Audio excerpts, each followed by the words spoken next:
नमस्कार, Pinnacle online coaching classes में आपका स्वागत है। मैं हूं श्रुति और आज का ये वीडियो हो रहा है हमारे नए प्रोजेक्ट सारा भारत के तहत। इस प्रोजेक्ट में हम कवर करने वाले हैं आपका करंट अफेयर पोर्शन नवंबर 2016 से लेकर अब तक का, और हम देने वाले हैं आपको सुपर फास्ट कवरेज। और आज का ये वीडियो लेक्चर पार्ट 3 है इस सीरीज में।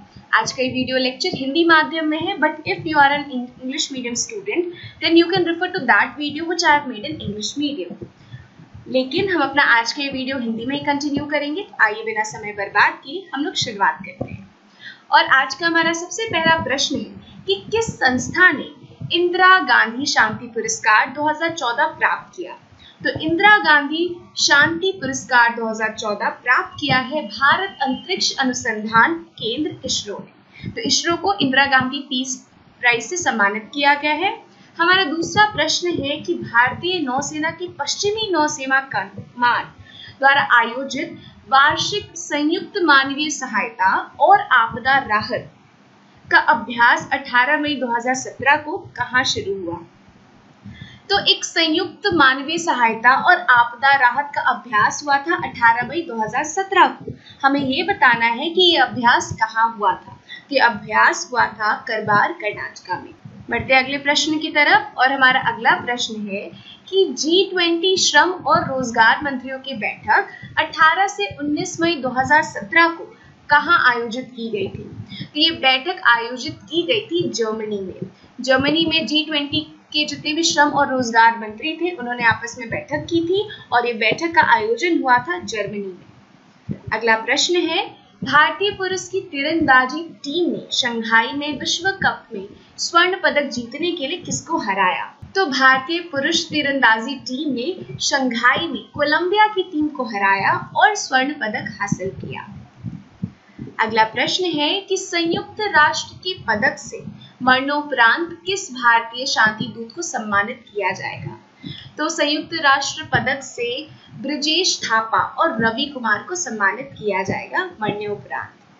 अगला प्रश्न हमसे कह रहा है कि 22 मई 2017 को रेल मंत्री सुरेश प्रभु ने भारत की पहली उच्च गति और सुविधा वाले रेलगाड़ी तेजस एक्सप्रेस को हरी झंडी दिखाई। हमें ये बताना है कि ये जो तेजस एक्सप्रेस है, जो कि भारत की सबसे पहली उच्च गति और सुविधा वाली रेलगाड़ी है, ये किसके बीच में चलेगी। तो ये चलेगी मुंबई और गोवा के बीच में, तेजस एक्सप्रेस। अब हमें ये बताना है कि बॉलीवुड अभिनेत्री, कौन सी बॉलीवुड अभिनेत्री को दूसरी वार्षिक एशियन वॉइस चैरिटी अवार्ड्स में अंतरराष्ट्रीय मानवतावादी पुरस्कार प्राप्त हुआ है। तो ये पुरस्कार प्राप्त हुआ है जैकलीन फर्नांडिस को। जैकलीन फर्नांडिस को अंतरराष्ट्रीय मानवतावादी पुरस्कार मिला है दूसरी वार्षिक एशियन वॉइस चैरिटी अवार्ड्स में। अगला प्रश्न है हमारा कि किस टीम ने 21 मई 2017 को कटक उड़ीसा में आयोजित फेडरेशन कप फुटबॉल टूर्नामेंट के अंतिम मैच को जीता था। तो अंतिम मैच को जीतने वाली टीम का नाम है बेंगलुरु एफसी। बेंगलुरु एफसी ने कटक उड़ीसा में जो आयोजन हुआ था फेडरेशन कप फुटबॉल टूर्नामेंट, उसका आखिरी मैच जीता था। अब हमें ये बताना है कि मुंबई इंडियंस ने अंतिम मुकाबले में किसको हराकर इंडियन प्रीमियर लीग 2017 का खिताब जीता। ये तो बहुत सारे क्रिकेट प्रेमी को पता होगा कि अभी हाल ही में आईपीएल लीग संपन्न हुआ था, और आईपीएल 2017 का खिताब गया था मुंबई इंडियंस को, और मुंबई इंडियंस ने इस खिताब को जीतने के लिए हराया था राइजिंग सुपर जायंट। अगला प्रश्न है हमारा कि किस राज्य सरकार ने पूरे राज्य के गांवों और जिलों में खुले शौच की निगरानी और रोकथाम करने के लिए सुप्रभात दस्ते तैयार करने का निर्णय लिया है। अभी हमारे भारत में स्वच्छ भारत अभियान चल रहा है, और उसके तहत हमारी कोशिश है कि खुले में शौच, ये सारी चीज़ों पर रोक लगे, और इसकी रोक को इंश्योर करने के लिए और खुले में लोग शौच ना करें, इसकी निगरानी करने के लिए एक राज्य सरकार है जिसने सुप्रभात दस्ते को तैयार किया है, और इसे तैयार करने का निर्णय जिस राज्य सरकार ने लिया है उसका नाम है महाराष्ट्र राज्य सरकार। अब हमें बताना है कि अंतरराष्ट्रीय स्टेनलेस स्टील फोरम द्वारा जारी आंकड़ों के अनुसार भारत चीन के बाद दुनिया में डैश सबसे बड़ी स्टेनलेस स्टील के निर्माता के रूप में उभरा है। तो भारत जो है वो चीन के बाद दुनिया के दूसरे सबसे बड़े स्टेनलेस स्टील के निर्माता के रूप में विश्व में उभरा है। अगले प्रश्न में हमसे पूछा जा रहा है कि केंद्रीय गृह मंत्री राजनाथ सिंह ने अभी हाल ही में इंडिया 2017 ईयरबुक की किताब जारी की है। हमें ये बताना है कि इस इंडिया 2017 ईयरबुक के लेखक कौन है। तो इस ईयरबुक के लेखक का नाम है राजीव महर्षि। इन्होंने ही इंडिया 2017 ईयरबुक को लिखा है। बढ़ते हैं अगले प्रश्न की तरफ और हमारा अगला प्रश्न है कि तीसरे क्षेत्रीय व्यापक आर्थिक साझेदारी RCEP अंतर सत्रिक मंत्री स्तरीय बैठक 21-22 मई 2017 को कहां आयोजित की गई थी। तो ये बैठक आयोजित की गई थी हनोई वियतनाम में। अगला प्रश्न है 22 मई 2017 को किस पुलिस बल ने आधिकारिक तौर पर दुनिया के पहले रोबोट पुलिस अधिकारी रोबोकॉप को शामिल किया है। तो ये रोबोकॉप को शामिल किया किसने, तो दुबई पुलिस ने 22 मई 2017 को रोबोकॉप यानी कि रोबोट पुलिस ऑफिसर को अपने पुलिस फोर्स में शामिल किया। हमारा अगला प्रश्न है और हमें ये बताना है कि कौन विश्व स्वास्थ्य संगठन यानी कि WHO के नए महानिदेशक के रूप में किसका चुनाव किया गया है। तो वर्ल्ड हेल्थ ऑर्गेनाइजेशन के नए महानिदेशक के रूप में चुना गया है डॉक्टर टेड्रोस को। अगला प्रश्न है 10 मई 2017 को दुनिया के सबसे बड़े विमान डैश ने सफलतापूर्वक ब्रिटेन के कार्डिंगटन में 180 मिनट में उड़ान भरकर एक परीक्षण उड़ान पूरी की। तो हमें बताना है कि वो सबसे बड़ा विमान उसका नाम क्या है। तो उस विमान का नाम है एयरलैंडर 10। ठीक है, और इसी ने अभी सफलतापूर्वक ब्रिटेन के कार्डियन में 180 मिनट में उड़ान भरने का प्रशिक्षण अभी पूरा किया है। अगला प्रश्न हमसे पूछ रहा है कि CCR यानी कि C8 क्रिकेट रेटिंग में अंतरराष्ट्रीय पुरस्कार 2017 में किसने प्रतिष्ठित अंतरराष्ट्रीय क्रिकेटर ऑफ द ईयर का पुरस्कार जीता है। तो ये अंतरराष्ट्रीय क्रिकेटर ऑफ द ईयर का पुरस्कार जीता है R अश्विन ने। अगला प्रश्न हमसे पूछ रहा है कि winning like Virat think and succeed like अ कोहली, ये जो किताब है इसके लेखक का नाम क्या है। तो इस किताब के लेखक का नाम है अभिरूप भट्टाचार्य। इन्होंने ये किताब लिखी है जिसका टाइटल है winning like Virat think and succeed like Kohli. हमारा अगला प्रश्न है कि भारत का पहला पानी के नीचे बना रेल सुरंग ये समय सीमा से पहले ही बनकर के तैयार हो गया है। हमें ये बताना है कि इस सुरंग को किस नदी के नीचे बनाया गया है। तो भारत का ये जो सबसे पहला पानी के नीचे बना रेल सुरंग है इसे बनाया गया है हुगली नदी के नीचे और इसका निर्माण हुआ है कोलकाता में। अगला प्रश्न है हमारा संयुक्त राष्ट्र के मानव संसाधन आंकड़ों के अनुसार मुंबई दुनिया के 10 सबसे घनी आबादी वाले शहरों की सूची में कौन सा स्थान लेता है। तो मानव संसाधन आंकड़ों के हिसाब से मुंबई का दुनिया की 10 सबसे घनी आबादी वाले शहरों की सूची में मुंबई का स्थान जो है वो आपका दूसरा है। अब हमें ये बताना है कि बैंकिंग क्षेत्र के लिए विचारों और समाधानों के साथ आगे आने वाले डेवलपर्स, स्टार्टअप और छात्रों के लिए किस बैंक ने राष्ट्रीय हैकाथॉन शुरू किया है। तो इसकी शुरुआत की है भारतीय स्टेट बैंक ने। इसने मौका दिया है डेवलपर्स, स्टार्टअप और छात्रों को कि वो हमारे बैंकिंग को और सुरक्षित कैसे बनाया जा सके इसको लेकर के वो सुझाव के साथ आए और इसीलिए उसने शुरुआत की है राष्ट्रीय हैकाथॉन की प्रतियोगिता। अगला प्रश्न है कि कौन सी सबसे बड़ी रैंकिंग वाली कंपनी है जो 2017 फोर्ब्स ग्लोबल 2000 की सूची में है। तो इसकी सूची में शामिल है रिलायंस इंडस्ट्रीज लिमिटेड। हमारा अगला प्रश्न है कि इंटरनेट और मोबाइल एसोसिएशन ऑफ इंडिया यानी कि IAMAI के नए अध्यक्ष के रूप में किसे नियुक्त किया गया है। तो IAMAI यानी कि इंटरनेट और मोबाइल एसोसिएशन ऑफ इंडिया के नए अध्यक्ष के रूप में नियुक्त किया गया है राजन आनंदन को। अगला हमारा प्रश्न है कि 26 मई 2017 को प्रधानमंत्री नरेंद्र मोदी ने भारत की सबसे लंबी नदी को ढोल साड़िया पुल का उद्घाटन किया। हमें ये बताना है कि इस ढोल साड़िया पुल की लंबाई क्या है। तो इस ढोल साड़िया पुल की लंबाई है 9.15 किलोमीटर। इसके बाद हमारा अगला प्रश्न है कि किस राज्य में मुख्यमंत्री ने राज्य में किसानों तक पहुंचने और उनके मुद्दों का समाधान करने के लिए एक शिविर संवाद सभा की शुरुआत की है। तो महाराष्ट्र राज्य के मुख्यमंत्री ने ऐसा सिविल संवाद सभा की शुरुआत की है ताकि वो किसानों तक पहुंच पाए और उनके मुद्दों का समाधान। हमारा अगला प्रश्न है, पंजाब के पूर्व पुलिस महानिदेशक डैश जिन्हें पंजाब से खालिस्तान आतंकवाद को कुचलने का श्रेय दिया जाता है, इनका 26 मई 2017 को निधन हो गया। हमें बताना है कि पंजाब के उस पूर्व पुलिस महानिदेशक का नाम क्या था। तो उनका नाम था KPS गिल। इसके बाद हमारा अगला प्रश्न है कि कौन सी किताब marching with a billion analysing Narendra Modi government at mid term, इस किताब के लेखक का नाम क्या है? तो इस किताब के लेखक का नाम है उदय माहूरकर। हमारा अगला प्रश्न है, अफ्रीकी विकास बैंक की 52वीं वार्षिक बैठक जो कि 22 से 26 मई 2017 को आयोजित की गई थी, हमें ये बताना है कि इसका आयोजन कहाँ किया गया था। तो इसका आयोजन हुआ था गांधीनगर, गुजरात। इसके बाद हमें ये बताना है कि विद्युत जन गतिशीलता प्रणाली लागू करने वाला भारत का सबसे पहला शहर बनने का गौरव किसने हासिल किया है? तो इसका गौरव हासिल किया है नागपुर। हमारा अगला प्रश्न है, 28 मई 2017 को दिल्ली मेट्रो में हेरिटेज लाइन की किसने शुरुआत? तो हेरिटेज लाइन की दिल्ली में शुरुआत की अरविंद केजरीवाल और वेंकैया नायडू ने। इसके बाद हमारा अगला प्रश्न है, कौन सी कंपनी तेल और प्राकृतिक गैस कॉरपोरेशन यानी कि ONGC से आगे निकलकर भारत की सबसे लाभदायक सार्वजनिक क्षेत्र का उपक्रम बन गई है? तो सबसे लाभदायक सार्वजनिक क्षेत्र का उपक्रम बना है कौन? तो IOC।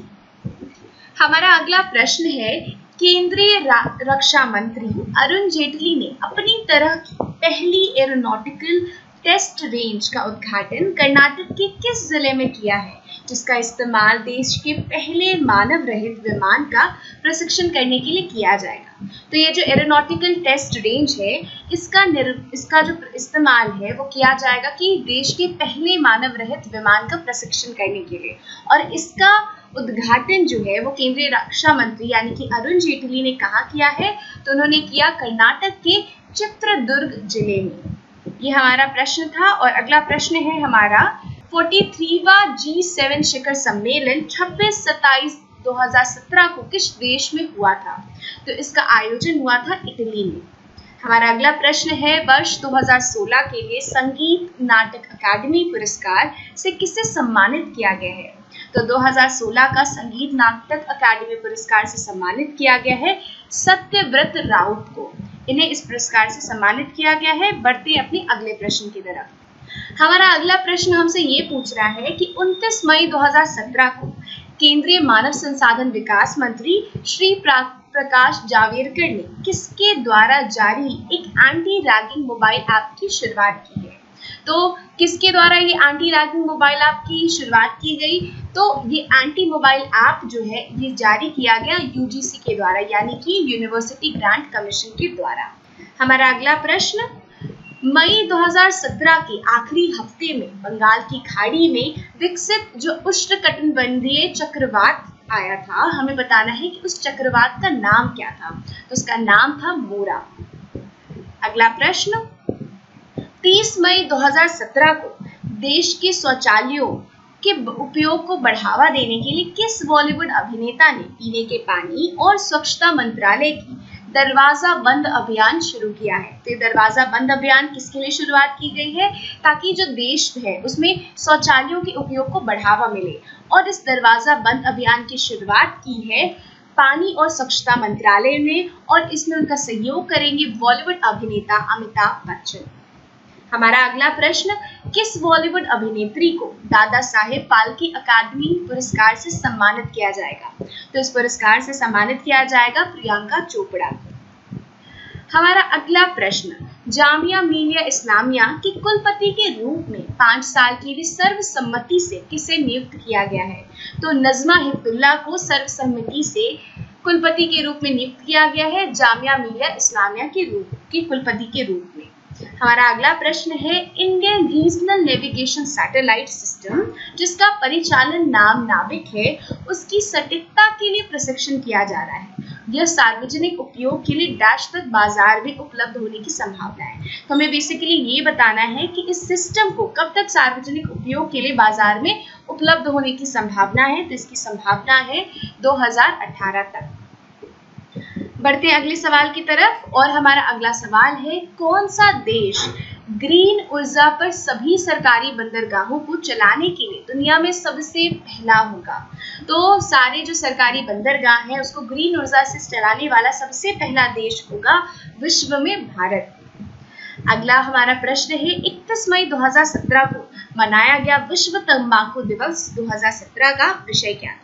हम लोग हर साल 31 मई को विश्व तंबाकू दिवस मनाते हैं और इस साल का हमारा विषय था तंबाकू विकास के लिए एक खतरा। बढ़ते हैं अगले सवाल की तरफ और हमारा अगला सवाल है कि रंगाली बिहू त्योहार भारत के किस राज्य में मनाया जाता है? तो ये त्योहार मनाया जाता है असम में।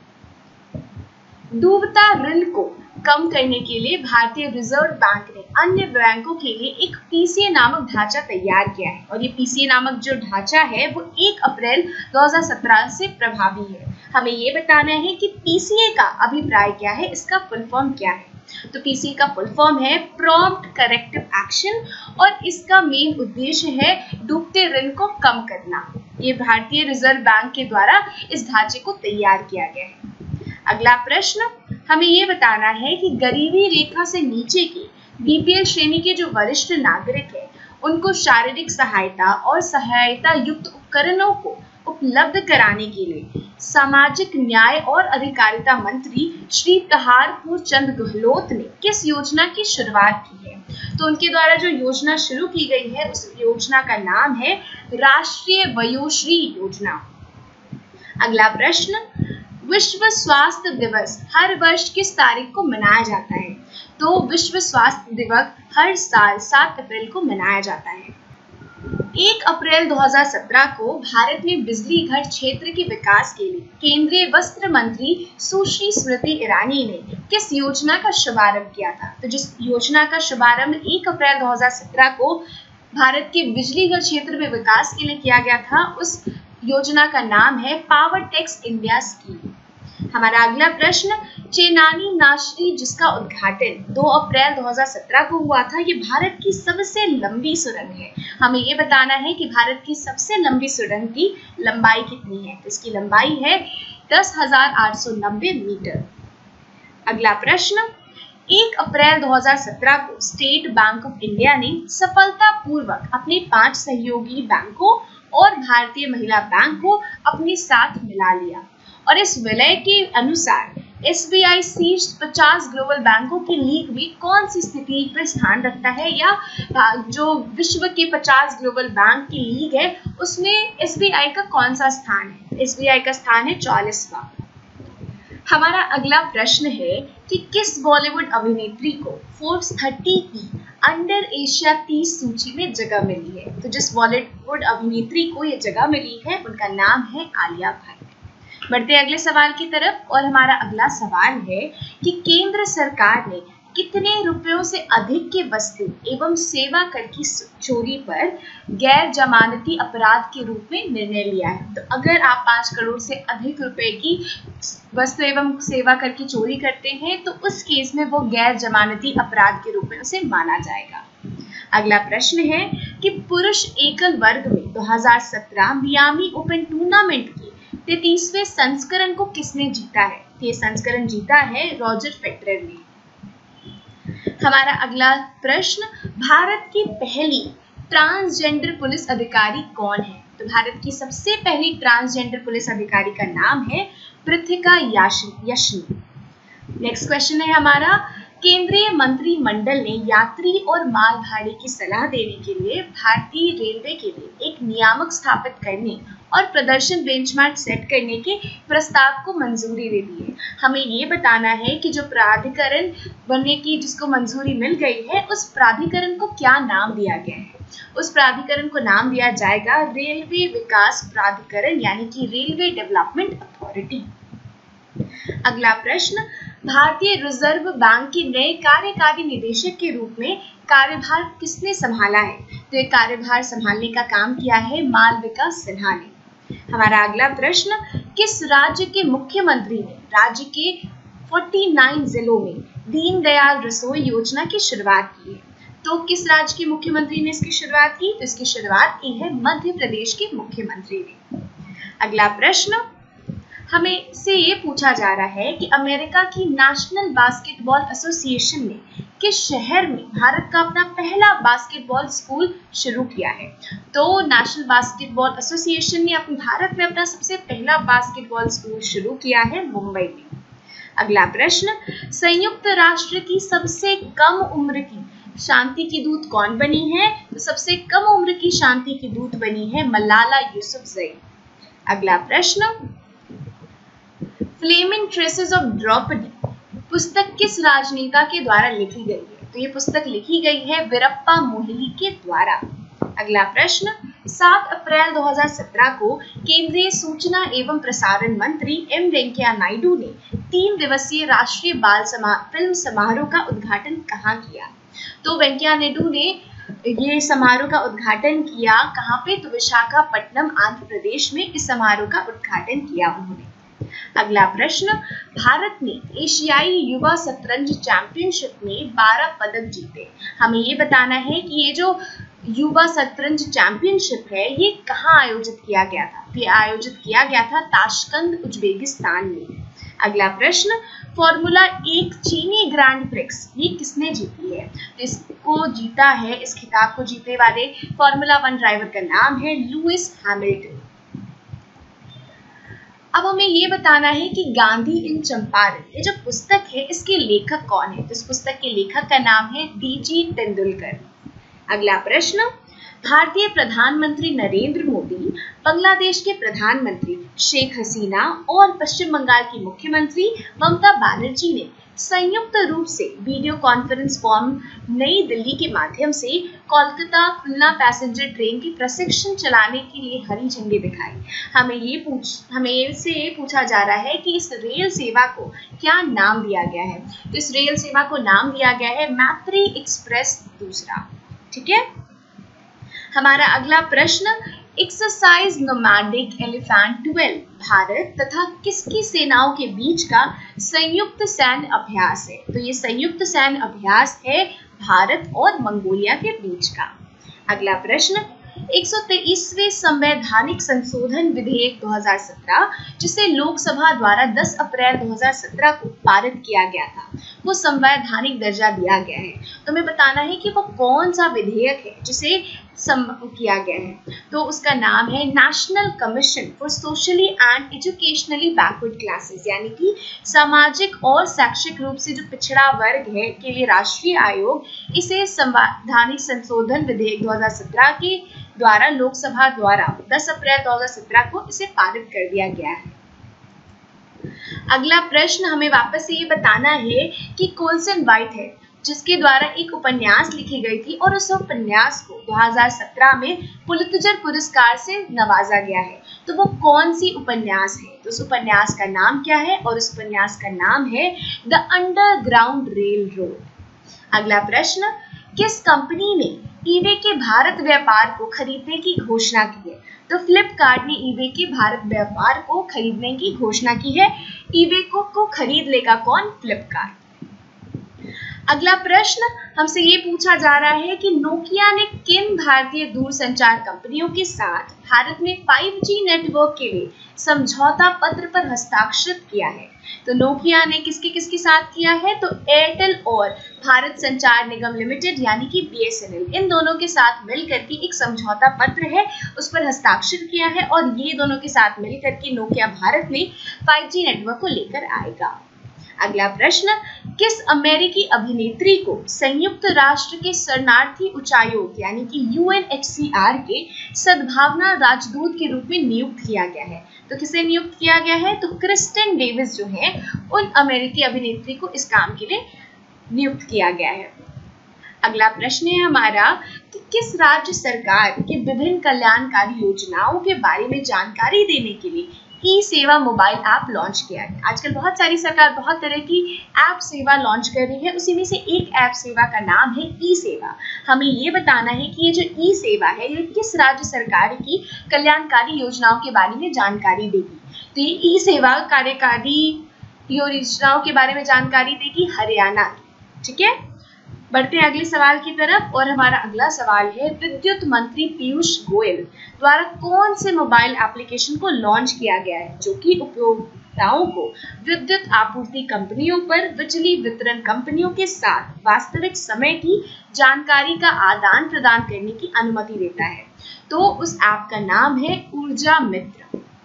अगला प्रश्न हमारा, हमें ये बताना है कि हाल ही में प्रधानमंत्री नरेंद्र मोदी द्वारा एक पुस्तक जारी की गई थी और इस पुस्तक का नाम है मातोश्री। हमें ये बताना है कि इस मातोश्री पुस्तक की लेखिका कौन है। तो इनकी लेखिका है लोकसभा अध्यक्ष सुमित्रा महाजन। अगला प्रश्न, अप्रैल 2017 से भुगतान करने की विधि के रूप में किस देश ने आधिकारिक तौर पर बिटकॉइन को मान्यता दी है। तो जापान ने इस बिटकॉइन जो है उसे आधिकारिक तौर पर विदेश भुगतान करने की विधि के रूप में आधिकारिक तौर पर उसे मान्यता दी है। अगला प्रश्न हमारा कि केंद्रीय मंत्रिमंडल ने भारतीय पेट्रोलियम और ऊर्जा संस्थान की स्थापना को मंजूरी कहां पर दी है, यानी कहां पर भारतीय पेट्रोलियम और ऊर्जा संस्थान का स्थापना होगा। ये स्थापना होगी विशाखापट्टनम आंध्र प्रदेश में। और हमारा आखिरी प्रश्न इस पार्ट 3 का वो ये है कि द हिट गर्ल ये किसकी ऑटोबायोग्राफी है, किस बॉलीवुड अभिनेत्री की ये आत्मकथा है। तो द हिट गर्ल ऑटोबायोग्राफी है आशा पारेख। तो ये है हमारा पार्ट 3 जिसमें मैंने बहुत सारे क्वेश्चंस आपके साथ डिस्कस किए। मैं उम्मीद करती हूँ कि ये सारे प्रश्न आप जरूर याद कर लेंगे। आपके एसएससी सीजीएल एग्जाम के लिए all the very best. Thank you so much students कि आपने इस पूरे वीडियो लेक्चर को अंत तक सुना। धन्यवाद।